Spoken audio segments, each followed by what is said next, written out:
Umunsi wa 13. Kuramya kunezeza Imana. Ukundisha Uwiteka Imana yawe umutima wawe wose, n'ubugingo bwawe bwose, n'ubwenge bwawe bwose, n'imbaraga zawe zose. Mariko igice cya 12 umurongo wa 30. Imana iragushaka wese. Ntabwo Imana ishaka igice kimwe cy'ubuzima bwawe. Igusaba umutima wawe wose, ubugingo bwawe bwose, imbaraga zawe zose. Ntabwo Imana igishishikazwa n'ubwitange bw'igice, kumvira kutuzuye cyangwa guhabwa ibisigarira by'igihe cyawe n'amafaranga yawe. Imana ishaka ko uyiha urukundo rwawe rwose, atari uduce duto duto tw'ubuzima bwawe. Umusamariyakazi yigeze kugerageza kujya impaka na Yesu kubw'iby'igihe, ahantu n'uburyo bwiza bwo kuramya Imana. Yesu amusubiza ko ibyo bigaragara inyuma ari iby'agaciro gake cyane. Aho usengera ntihafite agaciro kangana n'igituma usenga, cyangwa urugero wiha Imana iyo uyiramya. Hari uburyo buri bwo n'uburyo butari bwo kuramya Imana. Bibiliya iravuga ngo dukwiriye gukomeza ubuntu bw'Imana kugira ngo tubone uko dukorera Imana nk'uko ishaka. Hari ibintu bine biranga uko kuramya Imana ishima. Icya mbere, Imana irishima iyo tuyiramya mu buryo buhuye n'uko iteye. Abantu benshi uzumva bavuga ngo jyewe nibwira ko Imana iteye itya, bagatangira kukubwira Imana bakwifuza gusenga uko yabiteye. Ariko ntidushobora kwicara ngo twiremere ishusho y'Imana itaturushya cyangwa ihuye n'uko tugenda ngo abe ariyo turamya. Ibyo ni ugusenga ibigirwamana. Kuramya Imana bigomba gushingira ku kuri kw'ijambo ry'Imana aho kwishingikiza ku byo dutekereza Imana. Yesu yabwiye wa mugore w'umusamariyakazi ati, abasenga by'ukuri basengera Data mu mwuka no mu kuri, kuko Data ashaka ko bene abo aribo bamusenga. Gusenga mu kuri bivuga gusenga Imana nk'uko yatwihishuriye muri Bibiliya. Icya kabiri, Imana irishima iyo kuramya kwacu bivuye ku mutima. Ubwo Yesu yavugaga gusenga mu mwuka, ntabwo yavugaga umwuka wera, ahubwo yavugaga umwuka wawe. Kuko waremwe mu ishusho y'Imana, uri umwuka utuye mu mubiri, kandi Imana aremye umwuka wawe mu buryo ushobora gusabana nayo. Kuramya ni igihe umwuka wawe ashyikirana n'umwuka w'Imana. Ubwo Yesu yavugaga ngo ukunde Imana n'umutima wawe wose, n'ubugingo bwawe bwose, yavugaga ko kuramya Imana bigomba kuba iby'ukuri kandi bivuye ku mutima. Ntabwo ari ukuvuga amagambo akwiye gusa, ahubwo ugomba kuba ibyo uvuga ari iby'ukuri ku mutima wawe. Guhimbaza Imana bitavuye ku mutima nta guhimbaza kuba kurimo. Nta gaciro bifite, ni nk'igitutsi mu maso y'Imana. Iyo turamya Imana, yo ireba hirya y'amagambo tuvuga, ikitegereza icyerekezo cy'imitima. Bibiliya iravuga ngo abantu bareba ubwiza bugaragara, ariko Uwiteka areba ku mutima. Kuko kuramya bisaba kunezererwa Imana, bikora no ku marangamutima yawe. Imana yaguhaye amarangamutima kugira ngo ushobore kuyiramya bivuye ku ndiba y'umutima, ariko amarangamutima y'ukuri atari ukwishushanya. Imana yanga urunuka uburyarya. Ntabwo ikeneye abayizi imbere baje kwerekana cyangwa kwishushanya cyangwa gukora ikinamico. Icyo ishaka ni urukundo rwawe rw'ukuri rutarimo uburyarya. Imana ishobora kwihanganira ko tuyiramya mu buswa bwinshi, ariko ntishobora kwihanganira ko tuyiramya mu buryarya. Birumvikana ko kuba ukora ibintu ubikuye ku mutima bidahagije, kuko ushobora kuba uri mu makosa kandi ubikuye ku mutima. Niyo mpamvu Imana isaba ko abayisenga babikora mu mwuka no mu kuri. Kuramya bigomba kuba bihuye n'ukuri kandi bivuye ku mutima. Niyo mpamvu kuramya kunezeza Imana kuba kurimo amarangamutima, ariko kandi gushingiye no ku kuri kw'ijambo ry'Imana. Tugomba gukoresha imitima yacu n'ubwenge nabwo. Muri iki gihe benshi bitiranya kuryoherwa n'injyana y'indirimbo no gukorwaho n'umwuka wera, ariko ntabwo ari kimwe. Kuramya nyakuri kubaho uyu mwuka wawe yikiriza umwuka w'Imana, atari ukwitabira injyana y'indirimbo gusa. Mu by'ukuri indirimbo zimwe na zimwe zibanda ku marangamutima zibangamira kuramya nyakuri, kuko zituma dutumbira amarangamutima twifitemo aho kurangamira Imana. Ikirangaza cya mbere kikubuza kuramya Imana ni wowe ubwawe. Kurangamira no guhangayikishwa n'ibyo abandi bagutekerezaho.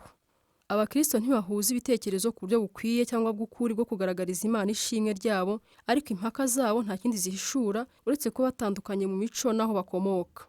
Bibiliya itwereka ko hari uburyo bwinshi bwo guhimbaza Imana. Muri ubwo harimo kwatura ibyaha, kuririmba, kuvuga ijwi rirenga, guhagarara hamwe, gupfukama, kubyina, kuvuza impundu, gutanga ubuhamya, kuvuza inanga no kuzamura amaboko. Uburyo bwiza bwo kuramya ni ubukunogera mu kugaragaza by'ukuri urukundo ukunda Imana bitewe n'aho uturuka ndetse n'imiterere Imana yaguhaye. Inshuti yanjye yitwa Toma avuga ko yasanze abakristo benshi baraheze mu mfunganwa iyo bageze mu byo guhimbaza Imana. Bigahinduka akamenyero katabanyura aho kugirana ubucuti bususurutse n'Imana, kandi byose bigaterwa n'uko bagerageza gukoresha uburyo bwo gusenga cyangwa bwo kuramya butajyanye n'uburyo bwihariye Imana yabaremye. Nibwo Gari yatangiye kwibaza ngo niba Imana yaraturemye dutandukanye kandi ikabikora ibigendereye, kuki twibwira ko abantu bose bazakunda Imana mu buryo bumwe?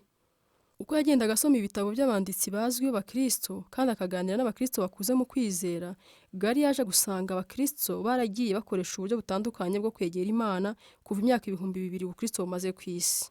Bamwe bashimira Imana batembera, abandi biga, baririmba, basoma, babyina, bahanga, bakorera abandi, biherereye mu mutuzo, basabana n'abandi cyangwa se bari mu bundi bwoko burenze 12 bw'imirimo. Mu gitabo cyitwa Sacred Pathways, Gari avuga uburyo 9 abantu begera Imana. Abakunda ibidukikije bunguka gukunda Imana iyo bari hanze, aho babona ubwiza bw'iby'Imana yaremye. Abakunda gukoresha umubiri wabo bakunda Imana bakoresheje uburyo bukora ku mibiri yabo, bityo bakishimira amateraniro yo kuramya asaba kureba, kuryoherwa mu kanwa, guhumurirwa, gukabakaba n'intoki atari ibisaba kumva n'amatwi gusa. Abakunda ibya gakondo begera Imana bakoresheje imihango, amasengesho yanditse, ibishushanyo na gahunda zidahinduka. Abakunda kwifata bahitamo kwegera bigira hiherereye kandi mu buzima buciye bugufi. Abanyamirimo bakunda Imana bahangana n'ibibi, barwanya akarengane, bakora ngo isi hinduke nziza. Abanyampuhwe bakunda Imana bakunda abandi, bakita ku bukene bwabo. Abizihizi bakunda Imana bakora imyidagaduro. Abashengerera bakunda Imana bayishengerera. Abanyabwonko bakunda Imana biciye mu kwiga n'ubwenge bwabo. Nta buryo na bumwe bwo kuramya no gukunda Imana uzasanga bunogeye abantu bose. Hari ikintu kimwe gusa kidashidikanywa: ntabwo ushobora guhesha Imana icyubahiro ugerageza kuba uwo itakugizewe. Imana ishaka kuba wowe. Dore abo Imana Data irimo gushakisha ni abazi imbere yayo kuyiramya uko bari, nta gukabya kandi nta kwifata uko batari. Icya gatatu, Imana iranezerwa iyo tuyiramya tubitekereje. Itegeko Yesu yatanze ryo gukunda Imana n'ubwenge bwose rigaruka inshuro 4 zose mu isezerano rishya. Ntabwo Imana ijya yishimira indirimbo abantu baririmba badatekereza ibyo bavuga, amasengesho basubiramo baranga iby'akamenyero, cyangwa se za haleluya, Imana ishimwe, abantu bavuga kuko babuze ikindi bavuga. Iyo uramya Imana udatekereje ntacyo uba urimo kuyibwira. Ugomba gukoresha ubwenge bwawe. Bene uko gusenga kudatekereza Yesu yakwise gusubira mu magambo y'ubusa. N'amagambo yo mu Bibiliya ashobora guhinduka akamenyero iyo akoreshejwe kenshi, akamenyerwa abantu ntibabe bagitekereza ku byo bavuga. Biroroha cyane gusenga Imana ukoresheje bene ayo magambo amenyereweho kwivuna ushaka uburyo bushya n'amagambo mashya byo kubahisha Imana. Niyo mpamvu nkugira inama yo kujya usoma Bibiliya mu buryo butandukanye yahinduwemo. Bizagufasha kwagura amagambo ukoresha mu kuramya Imana. Uzagerageze guhimbaza Imana ukoresha amagambo nka ushimwe, haleluya, warakoze cyangwa amina. Aho kuvuga ngo tuje kuguhimbaza, ushaka amagambo mashya avuga kimwe nabyo, nko kugutangarira, kukubaha, kuguha agaciro kawe, kugupfukamira, kuguha icyubahiro, kukuvuga neza. Mugerageze no gushyiramo ibisobanuro. Umuntu ashaka kwegera akakubwira inshuro 10 ngo ndagushima, watangira kwibaza ngo ese aranshimira iki? Ngira ngo wakwishimira amashimwe 2 gusa ariko asobanutse kuruta 20 adafite ibisobanuro. N'Imana nayo nuko. Ubundi buryo ni ugukora urutonde rw'amazina y'Imana mukayagira urufatiro. Amazina y'Imana ntabwo yapfuye kubaho gusa, agenda duhishurira amasura atandukanye ya kamere yayo. Mu isezerano rya kera, Imana yagiye yihishurira Isirayeli ifata amazina atandukanye kandi idutegeka guhimbaza izina ryayo. Imana ishaka ko n'uburyo tuyihimbaza mu materaniro buba butekerejweho. Pawulo abivugaho mu buryo burambuye mu gice cyose cy'urwandiko rwa mbere yandikiye Abakorinto ku gice cya 14, agasoza agira ati byose bikorwe neza uko bikwiriye kandi muri gahunda. Ku by'amateraniro rusange, Imana isaba ko gusenga kwacu kwa gusobanutse ku batizera iyo baje bakwifatanya natwe.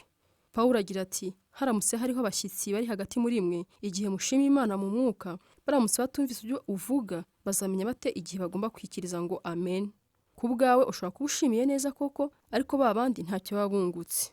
Kuzirikana abashyitsi bari hagati muri mwe mu materaniro ni itegeko ry'Imana. Kwirengagiza iryo tegeko ni ukutumvira kandi niko kubura urukundo. Ushaka ibisobanuro birenzeho, usome igice cyitwa Worship Can Be a Witness. Kuramya bishobora kuba ubuhamya. Mu kindi gitabo nanditse cyitwa The Purpose Driven Church, aribyo bivuga ngo itorero rifite intego. Igice cya 4, Imana iranezerwa iyo kuramya kwacu kugaragarira mu bikorwa. Bibiliya iravuga ngo mutange imibiri yanyu ibi bitambo bizima byera bishimwa n'Imana, niko kuyikorera gukwiriye. Kuki hano Imana isaba umubiri? Kuki itavuga ngo mutange umwuka? Kuko udafite umubiri ntacyo ushobora gukora hano ku isi. Nugera mu bugingo buhoraho, uzahabwa undi mubiri mwiza kuruta uyu nguyu kandi wo mu rundi rwego. Ariko igihe ukiri hano ku isi, Imana iravuga ngo mpicyo ufite. Imana ibishaka ko bayiramya mu buryo bufatika. ujya wumva abantu bavuga ngo sindi bushobore kuza mu materaniro uyu munsi nimugoroba, ariko tuba turi kumwe mu mwuka. Uzi icyo ibyo bivuga? Ntacyo bivuze na gito, nta gaciro bifite.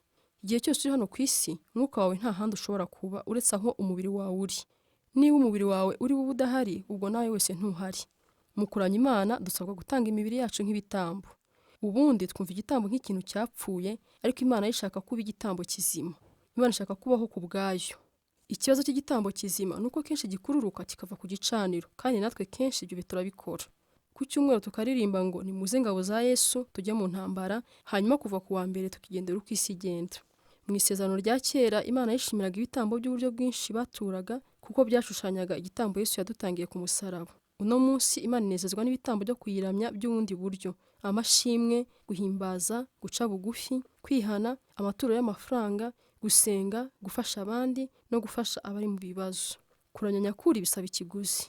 Dawidi ibyo yari yarabisobanukiwe, aravuga ngo sinabasha gutambira Uwiteka Imana yanjye ibitambo byoswa ntabitanzeho ibyanjye. Ikiguzi cya mbere kuramya Imana bidusaba ni ukwiyambura kwirebaho. Ntushobora gushyira Imana hejuru ngo nawe ujye hejuru. Nturanye Imana ugamije ko abandi bakubona cyangwa ngo winezeze. Ugomba kureka kwitumbira wowe ubwawe. Ubwo Yesu yavugaga ngo ukunde Imana n'imbaraga zawe zose, yagaragaje ko kuramya Imana bisaba umwete n'imbaraga. Hari ubwo biba bikubangamiye cyangwa bitakoroheye, kandi rimwe na rimwe ubikora kuko ari icyemezo wafashe ukemera kuba igitambo. Kuramya kutarimo umurego ni ibintu bitajyanye. Iyo uhimbaje Imana, niyo wumvaga bitakurimo, iyo uvuye mu gitanda ukaramya Imana nubwo wari unaniwe, cyangwa wifu utangiye gufasha abandi nubwo wumvaga urushye, uba urimo guha Imana igitambo cyo kuyiramya. Ibyo binezeza Imana. Matt Redman, umuririmbyi uyobora abaramya mu rusengero rumwe rwo mu Bwongereza, avuga ukuntu pastori wabo yabigishije kuramya nyakuri icyo ari cyo. Kugira ngo abereke ko kuramya birenze kuririmba, yakuyeho kuririmba mu materaniro yabo, bimara igihe yari yaragennye abategeka kwiga ubundi buryo bwo kuramya Imana. Icyo gihe kirangiye nibwo Matt yanditse indirimbo ubizwi cyane mu bihugu biririmba mu Cyongereza yitwa Heart of Worship, bivuga umutima wo kuramya. Nzakuzanira icyo urita indirimbo, kuko indirimbo ubwayo atari yo wadusabye. Ureba hiherereye mu ndiba y'umutima, ukabona hirya y'ibigaragarira amaso. Usoma ibiri mu mutima wanjye, umutima wo kuramya ni ikiri ku mutima wawe. Gutekereza ku ntego y'ubuzima bwanjye. Ingingo yo kuzirikana: Imana inshakana n'ibyanjye byose. Umurongo wo gufata mu mutwe: ukundisha Imana umutima wawe wose, n'ubugingo bwawe bwose, n'ubwenge bwawe bwose, n'imbaraga zawe zose. Mariko igice cya 12 umurongo wa 30. Ikibazo cyo gutekerezaho: niki cyanezeza Imana uyu mwanya, uburyo nyiramya mu bandi cyangwa uburyo nyiramya ndi njyenyine? Ese ibyo nzabikoraho iki?